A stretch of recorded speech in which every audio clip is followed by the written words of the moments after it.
Can you see by the dawn's early light what so proudly we hailed at the twilight's last gleaming, whose broad stripes and bright stars through the perilous fight o'er the ramparts we watched were so gallantly streaming, and the rockets regular, the bombs bursting in air, gave proof through the night that our flag was still there.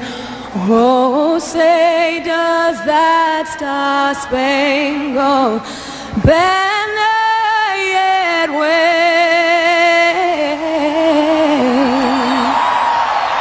o'er the land of the free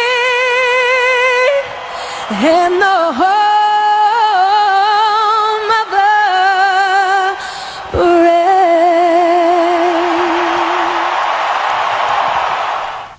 Ever since we declared our independence, the American independence, we have been tested time and again by various political, economic, and religious factors to divide us.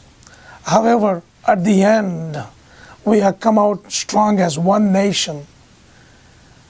Conflicts like the Civil War, the Great Depression, the World War, Pearl Harbor, women's rights, the Roe versus Wade abortion issues, the Vietnam War, then the civil rights, the budget deficits, unemployment, the war in Iraq and Afghanistan, and events like that have been very difficult on us as Americans. It tends to divide, but at the end, we'll make it through, and sanity will prevail.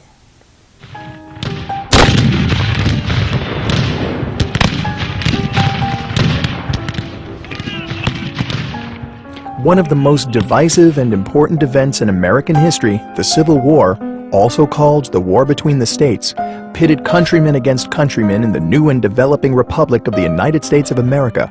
Among the many issues at stake were the role of central government, states' rights, slavery, and the fate of the Union itself, which had borne our fledgling nation through the American Revolutionary War and the War of 1812. Grim, brutal, and utterly personal, the Civil War claimed more American lives than any other war fought before or since the founding of the United States. No other war contained such philosophical and emotional impact, since the issues and concerns that were on the hearts and minds of the politicians, statesmen, combatants, and ordinary citizens of the late 19th century can still be seen in evidence even in modern times. No modern politician can ignore or discount the attitudes and mindsets that were forged in the Civil War and expect a measure of success, for many of those attitudes for both the North and the South still thrive in American society, culture, and debate.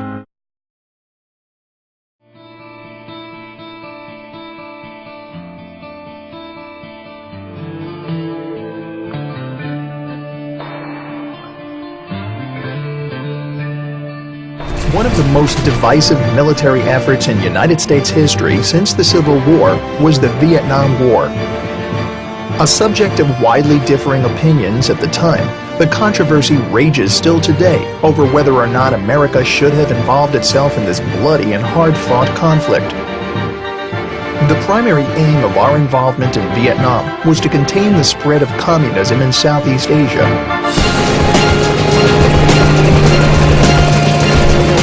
Is perhaps best remembered by Americans as the war that divided the nation at home, even as our soldiers were fighting it overseas. While there had been anti-war protests throughout American history, Vietnam was the first time such a movement had enough support to influence both U.S. strategy and policies. The anti-war movement rapidly grew so large that it directly affected the outcome of the war. History, I think. And all during the war, I was deeply disturbed by it, and particularly by what it was doing to a whole generation of Americans and to the country itself. To me, this is the greatest division we've suffered apart from the Civil War. And we're still suffering it. Stand a chance, they kill them. Not the church, not the state. Women must decide their fate. Not the church, not the state. Women must decide their fate. Listen, Jeffrey Dahmer believes in freedom of choice. Let those who reject truth, let the God haters, let the child killers see and fear. This is the second death, the lake of fire. Abortionists are murderers. Therefore, abortionists should be Governor Palin, you said you wouldn't call those who bomb abortion clinics terrorists. Oh, terrorists are only terrorists if I disagree with them. Those bombers are part of God's army. They can't be terrorists. And if those doctors don't want to get bombed, they should elect me and John McCain. We'll get that silly Roe v. Wade overturned and outlaw abortions, and then nobody will have to bomb their clinics because they won't even exist. It appears that there is more and more fire and smoke enveloping the very top of the building. And as fire crews are descending on this area, it does not appear that there's any kind of an effort up there yet. Now remember, oh my God. Oh my God. That looks like a second plane. Terrible. I did not see a plane go in. That just exploded. We just saw another plane coming in from the side. You did. That was out of Yes, and that's view. the second explosion. You could see the plane come in just from the right-hand side of the screen. So this looks like it is some sort of a concerted effort to attack the World Trade Center that is underway in downtown New York. Did you hear the explosion from your position? Yes, we did. As a matter of fact, we heard it, and because I was just like standing there pretty much looking out the window. I didn't see what caused it or if there was an impact. So you have no idea right now? There's another one. Another plane just hit. Right. Oh, my God. Another plane has just hit. It hit another building. Flew right into the middle of it. Explosion. Right, God. It's right in the middle of the building. Hundreds of anti-war protesters took their message from the streets of Washington across the Potomac River. Iraqis are bleeding from the handcuffs. They're freezing, they're terrified, but still the abuse continues. The soldiers decide to force them into sexual positions. Nobody here has bothered to investigate the rape allegation. The controversy over the Muslim Community Center in New York, so-called the Ground Zero, has unraveled the difficulties the Catholic, Jewish, Mormon, Wicca, and other communities have endured.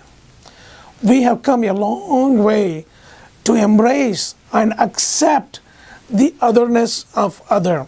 However, this year has given rise to yet another temptation to blame Islam, calling it an evil religion, and calling its prophet a false prophet writing a false book. Obviously, these statements from various pulpits divide us. It pitches one American against the other. And that is okay. But the important thing we have to do as Americans is come together as Americans and build cohesive societies where some of the myths, we pull it out from the reality and accept the reality and learn to look to each other as Americans and nothing but Americans. Then we can hope for a cohesive America, and we will come out of this conflict one more time strong as Americans together. Religion has been used, abused, and misused to someone else's advantage. As Americans, are we going to let that happen? No. We can pull ourselves together and not fall for those temptations to divide us or divide ourselves. Goodness will come to our rescue if we make an effort.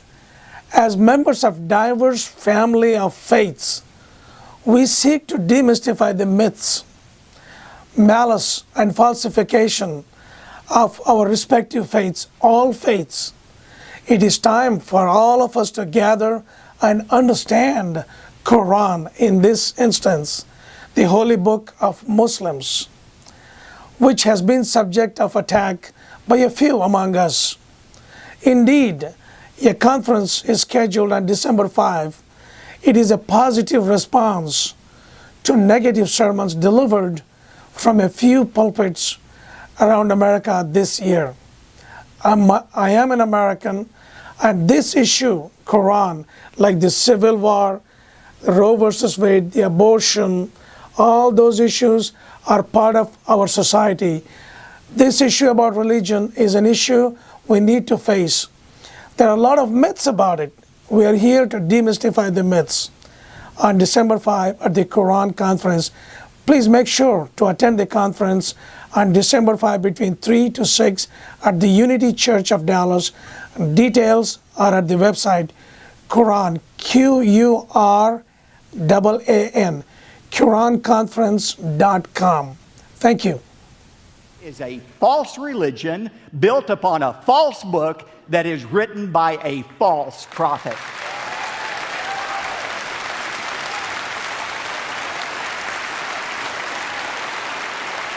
Yes.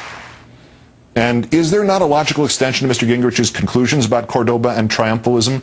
Virtually every church, virtually every synagogue, indeed every mosque built on this continent stands where a Native American lived or died or was buried or saw his world, his religions included, wiped out by us. What are we then, Mr. Gingrich? And by the way, a point Mr. Gingrich has not even whispered as he has shouted fire in a crowded theater. When the historical implications of Cordoba were made clear to the backers of this project, the property developer, Sharif Gamal, changed the name. They are already compromised. We are calling it Park 51 because of the backlash to the name Cordoba House, he told the Financial Times. It will be a place open to all New Yorkers, and that is a very New York name.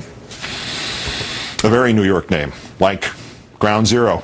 Except that this place, Park 51, is not even at Ground Zero, not even right across the street. Even the description of it being 2 blocks away is generous. It is 2 blocks away from the northeast corner of the World Trade Center site. From the planned location of the 9/11 memorial, it's more like 4 or 5 blocks even. You know what is right across the street, though? I went there yesterday to refresh my sense of the World Trade Center in which I worked nearly 30 years ago. At Church and Vesey Street, so close that the barbed wire of Ground Zero obscures its spire, is St. Paul's Chapel. Been there since 1766, where Washington went the day he was inaugurated, where the first responders came for relief 9 years ago. You know, it's also closer to Ground Zero than this Muslim community center will be. Church of St. Peter at Church and Barclay Streets. As the sign says, New York's oldest Catholic parish. People hear Ground Zero Mosque and they think Mecca in the backyard and a loud call to prayer, and they take umbrage. We got no more than a few inches of skin and a couple of pieces of bone. Ground Zero is the burial place of my son, said Joyce Boland at the public hearing about this center. I don't want to go there and see an overwhelming mosque looking down at me. I honor her pain and her fear, but Mrs. Boland has nothing to worry about. Unless she walks directly over to it, several blocks away, she'll never see the thing.